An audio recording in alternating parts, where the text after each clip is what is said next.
The chair lays out the following previously adopted resolution. The clerk will read the caption. H.R. 633, in memory of former state Senator and Representative Carl Allen Parker of Port Arthur, by Representative Johnson. The chair recognizes Ms. Johnson. Good morning, Mr. Speaker and members.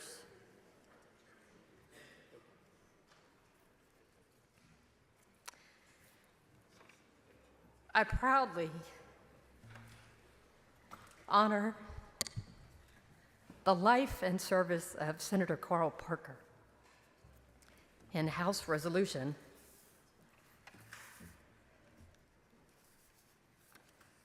633. And I'm also going to share with you House Resolution 632 for the passing of his wife, Beverly Parker.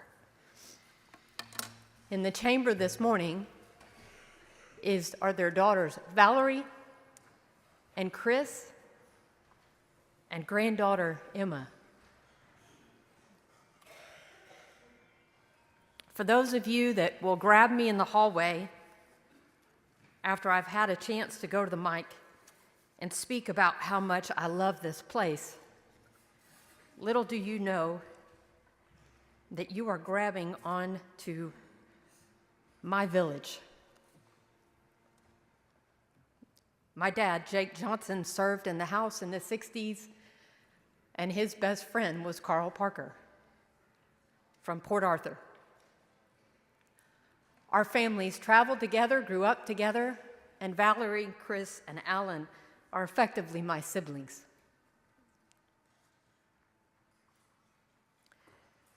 Senator Parker is the product of his father, Harvey, and mother, Juanita Parker.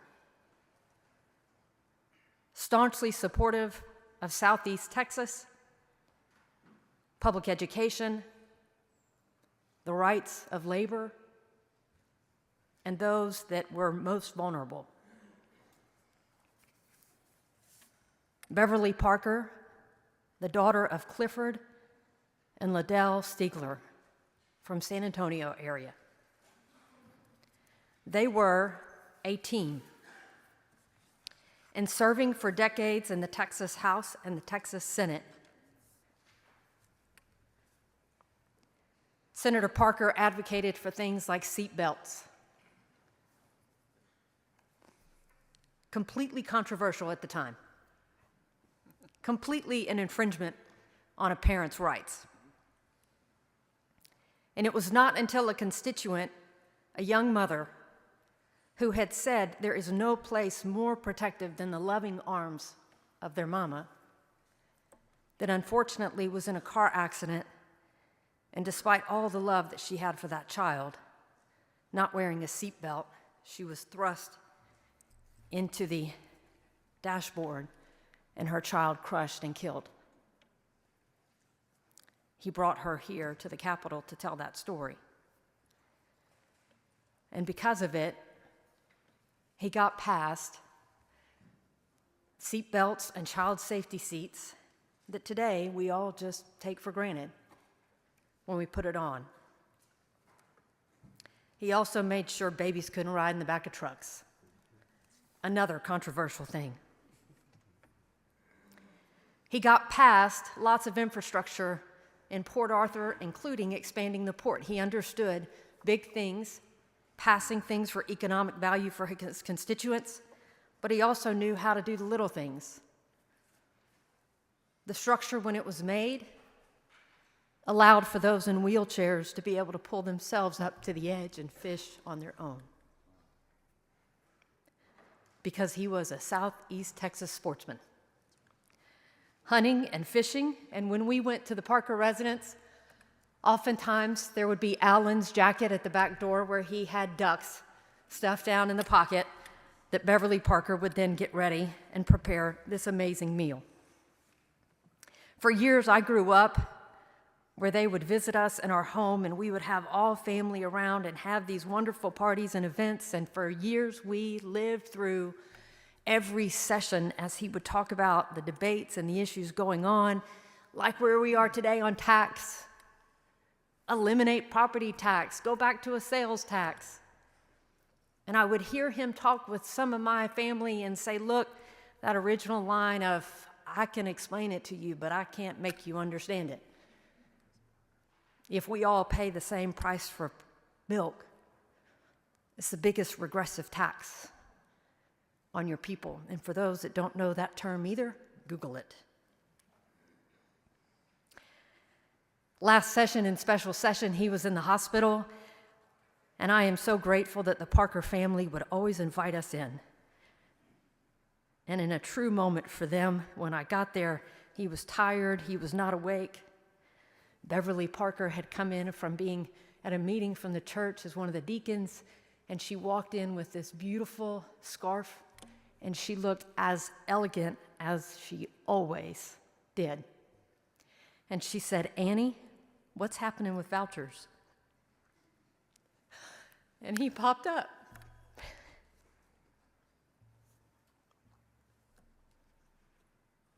Annie, let me tell you what you do. He was a staunch defender of public education because, like my dad, and like most Americans, he was raised by strong mamas after the Depression. And he did pull his bootstraps up through public education. But he also recognized that society gave him, as a white man, boots. And when he got to a spot of power, he found it most important to pull seats with him at the table and fill it with people that didn't look like him.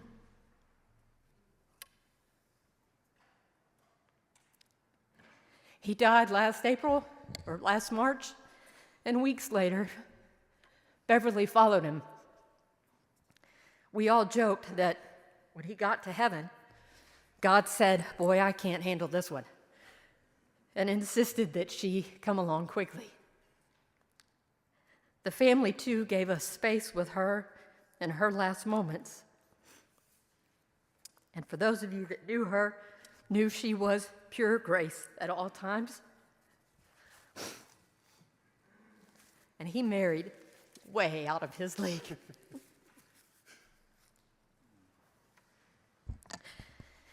She also, at these last moments, was really funny.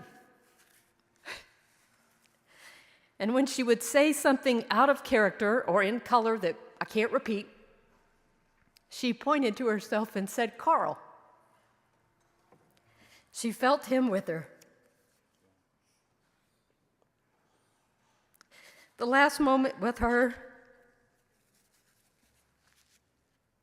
and moments of pure honesty and reflection of knowing what was coming. She said, at a time like this, you don't hold back. Don't think of yourself. Think of others. Be loving with all, with no judgment. Family, I know that it was an incredible sacrifice for y'all as kids to have your parents in this building.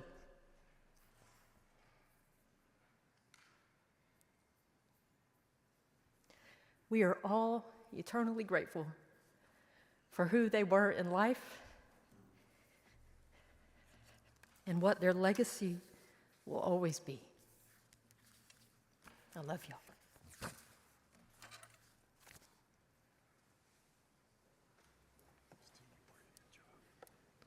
Ms. Thompson. Members, in 1973, I was sworn in as a freshman in this body, and the first person I met was Carl Parker. He was a genius of a lawyer. He could tell jokes that would almost make your side burst open. He could bring moments of joy when there was so much tension on the floor. He had an opportunity to run for speaker because my first session, Price Daniel Jr. had promised that he would only be Speaker for one term, and did that create chaos in this body?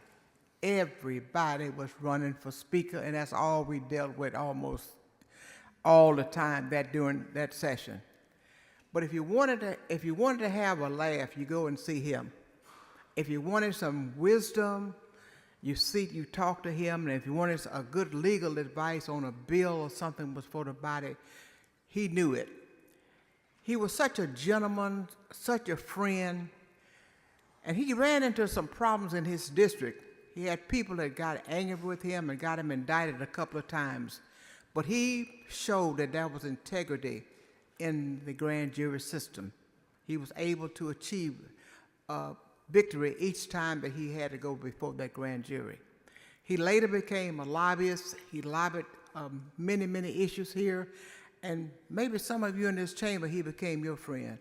But I just delighted. Whenever I wanted to talk and give jokes, I would call down and say, hey, I need to talk about so and so and so. Give me a few jokes, and he'll come up just instantly with 3 or 4 things that you could say to make people laugh. I enjoyed his friendship. I knew his wife well. I later learned of his family, and it was just a joy to serve with him. I regret that you did not have that experience, but I can tell you, had you had, you would have been saying the same thing I'm saying this morning. Chair recognizes Mr. Raymond. Thank you, Mr. Speaker. Members, I met Senator Parker many, many, many years ago, long before I was elected. He was a giant already, and he was someone from whom I learned a lot and had the privilege of becoming friends with him, really someone I looked up to. And many years later, when my brother here ran for office, I went and campaigned for him, which is probably why he won. And his grandma's backyard backs up to Senator Parker's backyard. So second time I went up there, Jackie, my dear friend Jackie Foy, we went over there and visited with the senator, had a good visit for a couple of hours, and just thinking about and talking about days past. And I just wanted to mention that one of the things I'll never forget, I was very young. I was at a political event in Beaumont on Labor Day, and there must have been 1,000 people there. And I love music, I love singing, and however, I've never had the guts to stand up in front of a crowd, unless there were 90,000 other people there, and sing the national anthem. But Senator Parker stood up there. He's a state senator. I'm watching this guy stand up there in front of 1,000 people and sing the national anthem a cappella. I mean, with gusto, like he sounded good.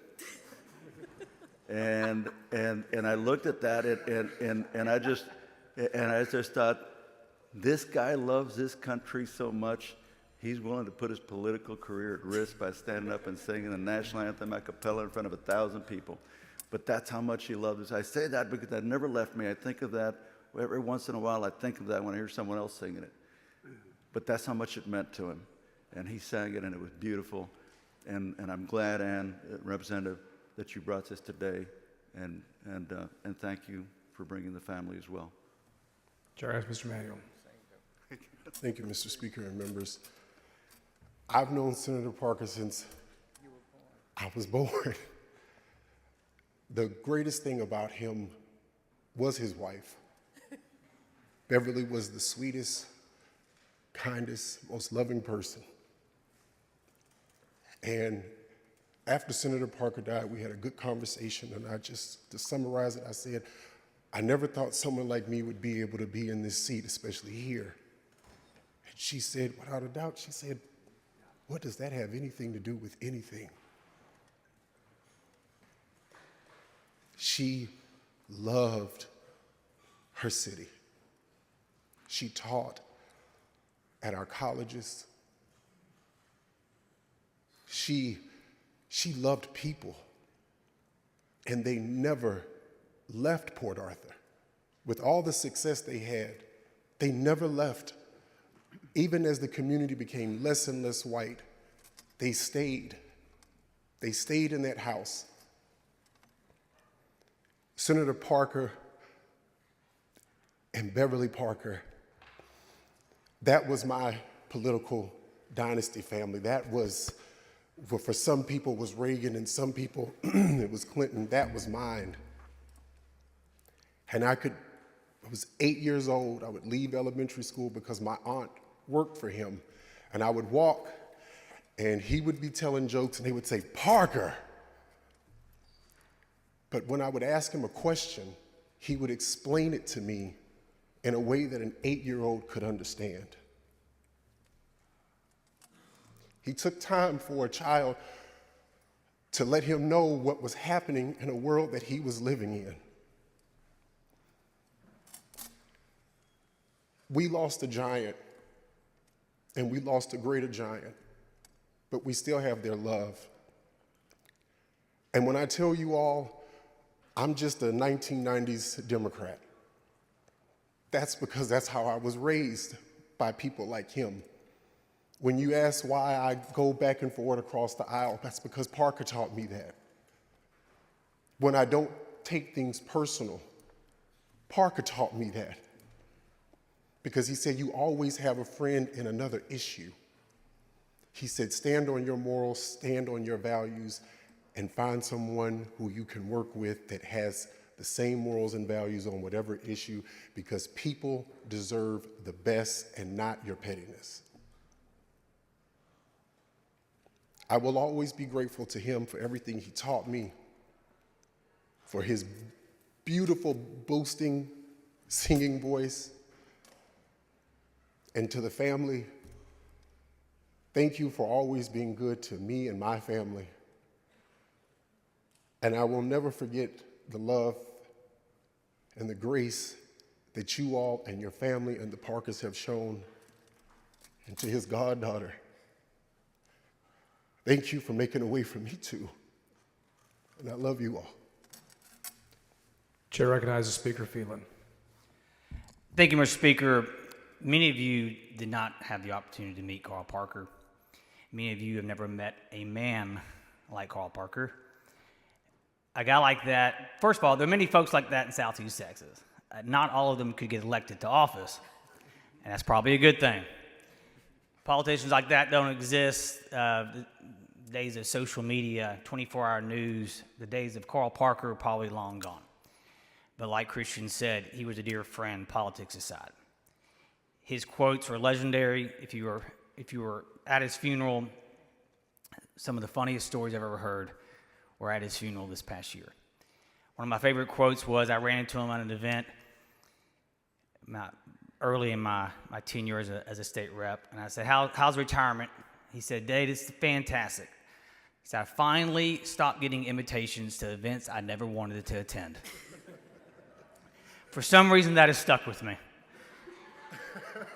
But my favorite Carl Parker quote, I might get in trouble for this, I do not care. He was accosted outside in the chamber one day by an upset voter. You're an idiot. That chamber's full of idiots. And he said, well, it is a representative republic. I don't think that person got the joke. But that was Carl Parker. He could give you a joke right in front of your face and you never knew it. I wish there were more Carl Parkers, more characters. It's what makes this body so great. So thank you for having this resolution. Appreciate you. Chair recognizes Ms. Johnson. I humbly move adoption. Members, please rise and join us in observing a moment of silence.